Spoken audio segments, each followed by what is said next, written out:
In this guide, I'm going to show you how you can get and use sprays to add and remove mutations and build a ring farm on Roblox. Before we do get into this guide, make sure to like the video and subscribe to the channel with all notifications on. It really does help the channel and it lets us know that you want more content like this. We'd greatly appreciate it. And if at any point throughout this guide you did have any questions, just ask them down in the comment section below and we could help you out further. I'm going to be doing my best to reply to every single comment down there. First things first, go ahead and open up the game and go to the gear or shop area. And what you need to do specifically is look for the spray section. So go to the gear shop. You're going to see sprays in here. You're going to have to scroll down a little bit and then you'll see them.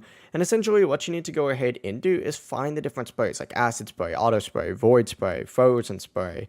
Each of these is going to cost in-game money. Just make sure you do have enough before you do buy one. And some sprays can add mutations and others can remove them. For example, like an acid spray, for example, can go ahead and remove it. The void spray will apply a void mutation as well. But that's the full process. It really is as simple as that. If you guys had any questions, ask them down in the comment section below and we can help you out further. I'm going to be doing my best to reply to every single comment down there. Before you do leave this guide, make sure to like the video and subscribe to the channel with all notifications on. It really does help us out and it lets us know that you want more content like this. We'd greatly appreciate it. Have a great rest of your day though. Peace.